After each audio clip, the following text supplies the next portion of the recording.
بسم الله الرحمن الرحيم.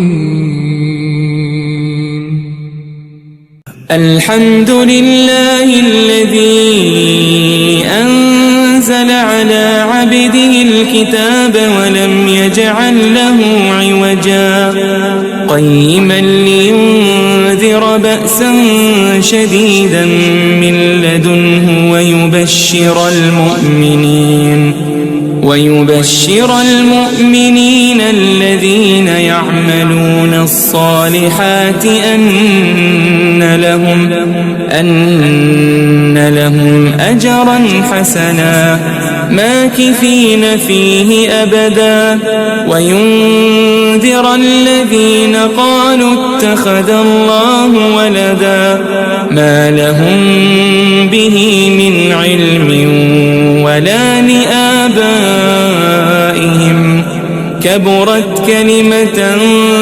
تخرج من أفواههم إن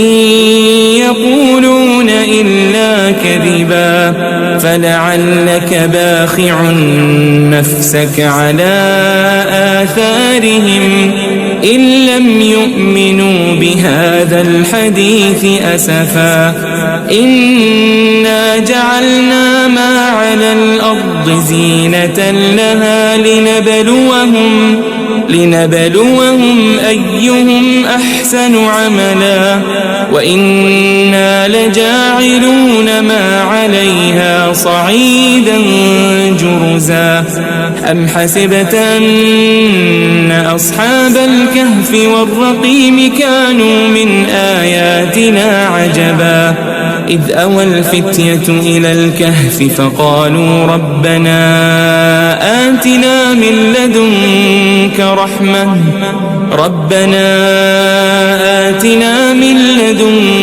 رحمة وهيئ لنا من أمرنا رشدا فضربنا على آذانهم في الكهف سنين عددا ثم بعثناهم لنعلم أي الحزبين أحصى لما لبثوا أمدا نحن نقص عليك نبأهم بالحق إنهم فتية آمنوا بربهم وزدناهم هدى وربطنا على قلوبهم إذ قاموا فقالوا ربنا رب السماوات والأرض لن ندعو من دونه إلها لقد قلنا إذا شططا هؤلاء قوم اتخذوا من دونه آلهة لولا يأتون عليهم بسلطان بين فمن أظلم ممن افترى على الله كذبا وإذ اعتزلتموهم وما يعبدون إلا الله فأووا إلى الكهف ينشر لكم ربكم من رحمته ويهيئ لكم من أمركم مرفقا وترى الشمس إذا طلعت تزاور عن كهفهم ذات اليمين وإذا غربت تقرضهم ذات الشمال وهم في فجوة منه ذلك من آيات الله من يهد الله فهو المهتد ومن يضلل فلن تجد له وليا مرشدا وتحسبهم أيقاظا وهم رقود ونقلبهم ذات اليمين وذات الشمال وكلبهم باسط ذراعيه بالوصيد لو اطلعت عليهم لوليت منهم فرارا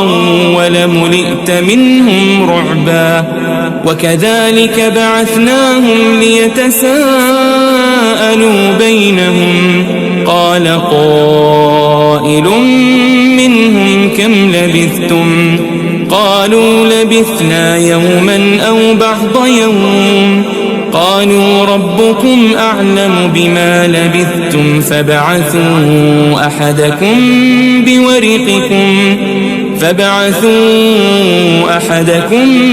بورقكم هذه إلى المدينة فلينظر أيها أزكى طعاما فليأتكم برزق منه وليتلطف ولا يشعرن بكم أحدا إنهم إن يظهروا عليكم يرجموكم أو يعيدوكم في ملتهم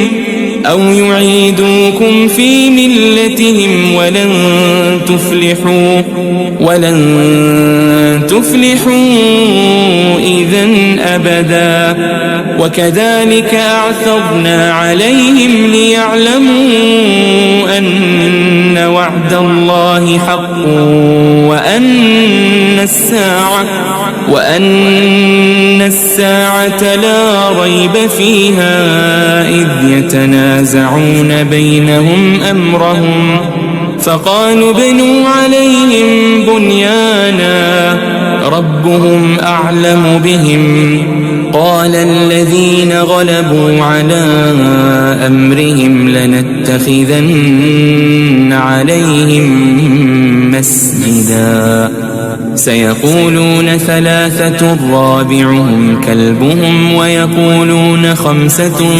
سادسهم كلبهم رجما بالغيب ويقولون سبعة وثامنهم كلبهم قل ربي أعلم بعدتهم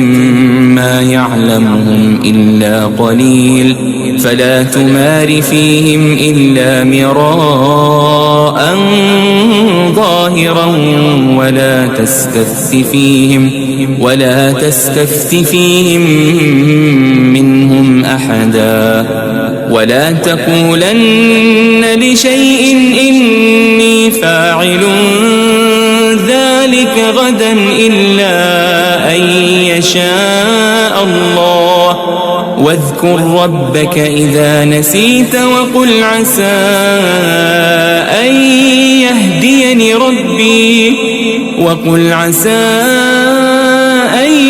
يهديني ربي لأقرب من هذا رشدا ولبثوا في كهفهم 300 سنين وازدادوا 9 قل الله أعلم بما لبثوا له غيب السماوات والأرض أبصر به وأسمع ما لهم من دونه من ولي ولا يشرك في حكمه أحدا واتل ما أوحي إليك من كتاب ربك لا مبدل لكلماته ولن تجد من دونه ملتحدا واصبر نفسك مع الذين يدعون ربهم بالغداة والعشي يريدون وجهه ولا تعد عيناك عنهم تريد زينة الحياة الدنيا ولا تطع من أغفلنا قلبه عن ذكرنا واتبع هواه وكان أمره فرطا وقل الحق من ربكم فمن شاء فليؤمن ومن شاء فليكفر إنا أعتدنا للظالمين نارا أحاط بهم سرادقها وإن يستغيثوا يغاثوا بماء كالمهل يشوي الوجوه بئس الشراب وساءت مرتفقا إن الذين آمنوا وعملوا الصالحات إنا لا نضيع أجر من أحسن عملا أولئك لهم جنات عدن تجري من تحتهم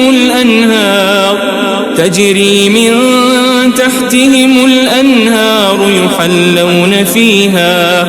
يحلون فيها من أساور من ذهب ويلبسون ثيابا خضرا من سندس وإستبرق متكئين فيها على الأرائك نعم الثواب وحسنت مرتفقا واضرب لهم مثل الرجلين جعلنا لأحدهما جنتين من أعناب وحففناهما بنخل وجعلنا بينهما زرعا كلتا الجنتين آتت أكلها ولم تظلم منه شيئا وفجرنا خلالهما نهرا وكان له ثمر فقال لصاحبه وهو يحاوره أنا أكثر منك مالا وأعز نفرا ودخل جنته وهو ظالم لنفسه قال ما أظن أن تبيد هذه أبدا وما أظن الساعة قائمة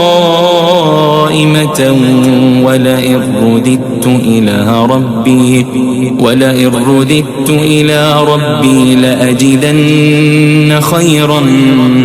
منها منقلبا قال له صاحبه وهو يحاوره أكفرت بالذي خلقك من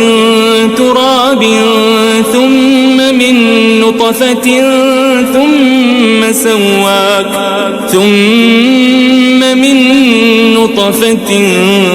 ثم سواك رجلا لكن هو الله ربي ولا أشرك بربي أحدا ولولا إذ دخلت جنتك قلت ما شاء الله لا قوة إلا بالله إن ترني أنا أقل منك مالا وولدا فعسى ربي أن يؤتيني خيرا من جنتك ويرسل عليها حسبانا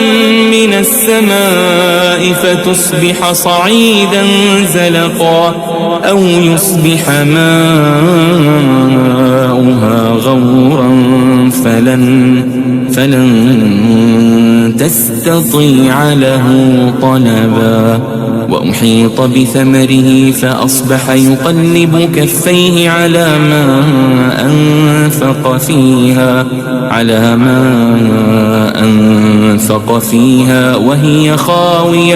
وهي خاوية على عروشها ويقول يا ليتني لم أشرك بربي أحدا ولم تكن له فئة ينصرونه من دون الله وما كان منتصرا هنالك الولاية لله الحق هو خير ثوابا وخير عقبا واضرب لهم مثل الحياة الدنيا كماء أنزلناه من السماء فاختلط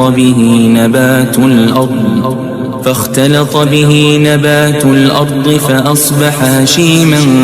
تذروه الرياح وكان الله على كل شيء مقتدرا. المال والبنون زينة الحياة الدنيا والباقيات الصالحات خير عند ربك ثوابا وخير أملا. ويوم نسير الجبال وترى الأرض بارزة وحشرناهم فلم نغادر منهم أحدا وعرضوا على ربك صفا لقد جئتمونا كما خلقناكم أول مرة بل زعمتم أن لن نجعل لكم موعدا. ووضع الكتاب فترى المجرمين مشفقين مما فيه ويقولون يا ويلتنا ما لهذا الكتاب لا يغادر صغيرة ولا كبيرة إلا أحصاها ووجدوا ما عملوا حاضرا ولا يظلم ربك أحدا. وإذ قلنا للملائكة اسجدوا لآدم فسجدوا إلا إبليس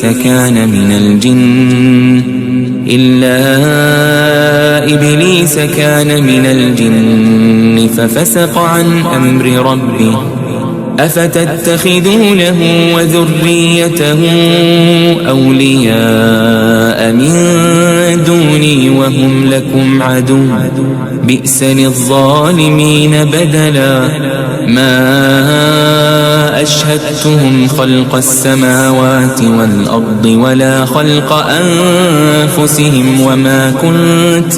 وما كنت متخذ المضلين عضدا. ويوم يقول نادوا شركائي الذين زعمتم فدعوهم فلم يستجيبوا لهم وجعلنا بينهم موبقا. ورأى المجرمون النار فظنوا أنهم مواقعوها ولم يجدوا عنها مصرفا. ولقد صرفنا في هذا القرآن للناس من كل مثل وكان الإنسان أكثر شيء جدلا. وما منع الناس أن يؤمنوا إذ جاءهم الهدى ويستغفروا ربهم إلا أن تأتيهم سنة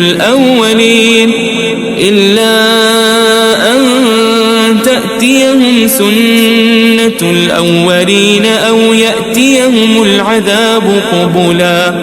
وما نرسل المرسلين إلا مبشرين ومنذرين ويجادل الذين كفروا بالباطل ليدحضوا به الحق واتخذوا آياتي وما أنذروا هزوا. ومن أظلم ممن ذكر بآيات ربه فأعرض عنها ونسي ما قدمت يداه إنا جعلنا على قلوبهم أكنة أن يفقهوا وفي آذانهم وقرا وإن تدعهم إلى الهدى فلن يهتدوا إذا أبدا. وربك الغفور ذو الرحمة لو يؤاخذهم بما كسبوا لعجل لهم العذاب بل لهم موعد لن يجدوا من دونه موئلا. وتلك القرى أهلكناهم لما ظلموا وجعلنا لمهلكهم موعدا. وإذ قال موسى لفتاه لا أبرح حتى أبلغ مجمع البحرين أو أمضي حقبا. فلما بلغا مجمع بينهما نسيا حوتهما فاتخذ سبيله في البحر سربا. فلما جاوزا قال لفتاه آتنا غداءنا لقد لقينا من سفرنا هذا نصبا. قال أرأيت إذ أوينا إلى الصخرة فإني نسيت الحوت وما أنسانيه إلا الشيطان أن أذكره واتخذ سبيله في البحر عجبا. قال ذلك ما كنا نبغي فارتدا على آثارهما قصصا. فوجدا عبدا من عبادنا آتيناه رحمة من عندنا وعلمناه من لدنا علما. قال له موسى هل أتبعك على أن تعلمني مما علمت رشدا. قال إنك لن تستطيع معي صبرا وكيف تصبر على ما لم تحط به خبرا. قال ستجدني إن شاء الله صابرا ولا أعصي لك أمرا. قال فإن اتبعتني فلا تسألني عن شيء حتى أحدث لك منه ذكرا. فانطلقا حتى إذا ركبا في السفينة خرقها قال أخرقتها لتغرق أهلها لقد جئت شيئا إمرا. قال ألم أقل إنك لن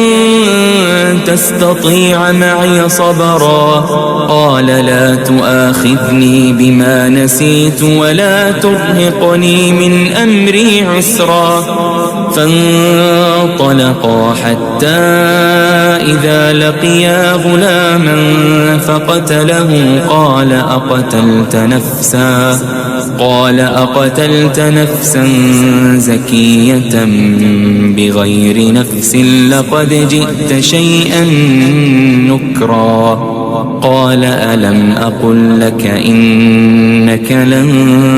تستطيع معي صبرا. قال إن سألتك عن شيء بعدها فلا تصاحبني قد بلغت من لدني عذرا. فانطلقا حتى إذا أتيا أهل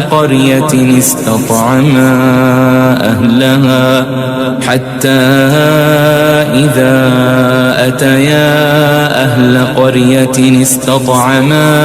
أهلها فأبوا أن يضيفوهما فوجدا فيها جدارا يريد أن ينقض فأقامه.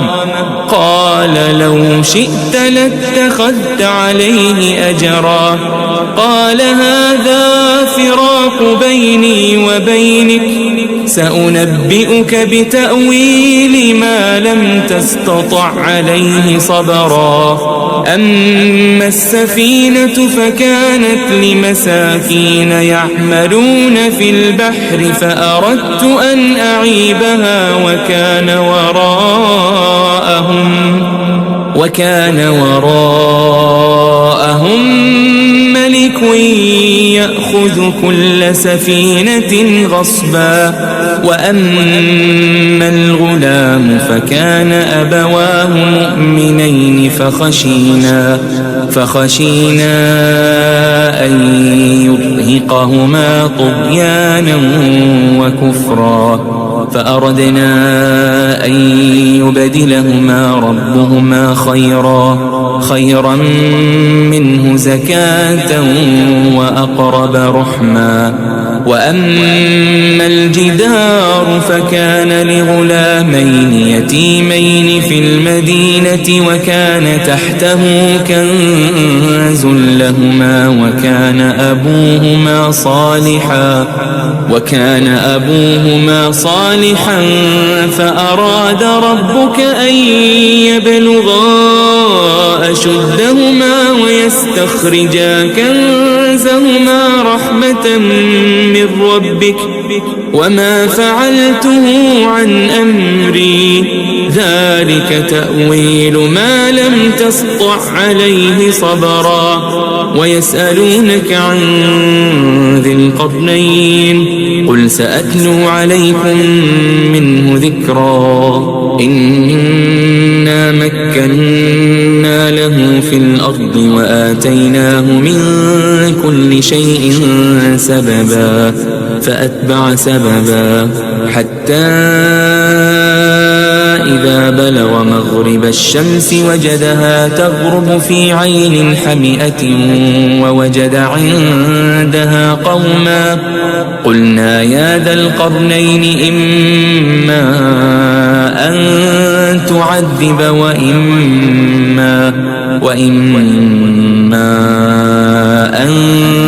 تتخذ فيهم حسنا قال أما من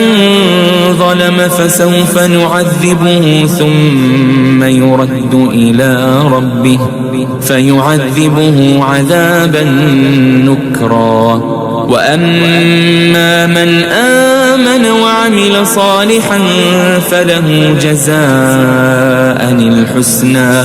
وسنقول له من أمرنا يسرا ثم أتبع سببا حتى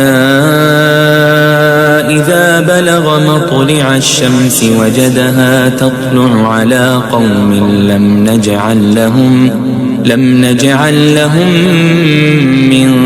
دونها سترا كذلك وقد أحطنا بما لديه خبرا ثم أتبع سببا حتى إذا بلغ بين السدين وجد من دونهما قوما لا يكادون يفقهون قولا قالوا يا ذا القرنين إن يأجوج ومأجوج مفسدون في الأرض فهل نجعل لك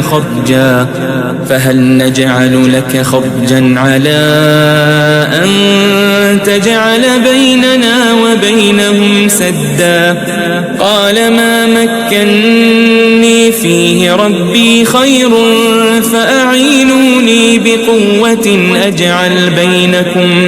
أجعل بينكم وبينهم ردما آتوني زبر الحديد حتى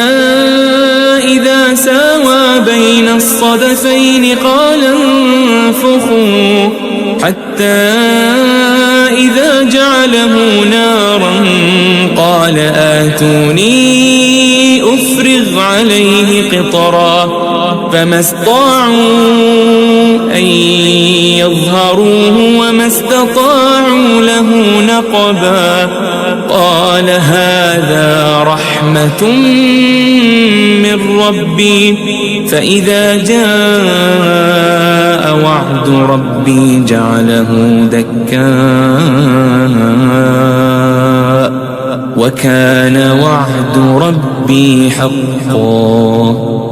وتركنا بعضهم يومئذ يموج في بعض ونفخ في الصور فجمعناهم جمعا وعرضنا جهنم يومئذ للكافرين عرضا الذين كانت أعينهم في غطاء عن ذكري وكانوا لا يستطيعون سمعا أفحسب الذين كفروا أن يتخذوا عبادي من دوني أولياء إنا أعتدنا جهنم للكافرين نزلا قل هل ننبئكم بالأخسرين أعمالا الذين ضل سعيهم في الحياة الدنيا وهم يحسبون أنهم يحسنون صنعا أولئك الذين كفروا بآيات ربهم ولقائه فحبطت أعمالهم فلا نقيم لهم يوم القيامة وزنا ذلك جزاؤهم جهنم بما كفروا واتخذوا آياتي ورسلي هزوا إن الذين آمنوا وعملوا الصالحات كانت لهم جنات الفردوس نزلا خالدين فيها لا يبغون عنها حولا قل لو كان البحر مدادا لكلمات ربي لنفد البحر قبل أن تنفد كلمات ربي ولو جئنا بمثله مددا قل إنما أنا بشر مثلكم يوحى إلي أنما إلهكم إله واحد فمن كان يرجو لقاء ربه فليعمل عملا صالحا ولا يشرك بعبادة ربه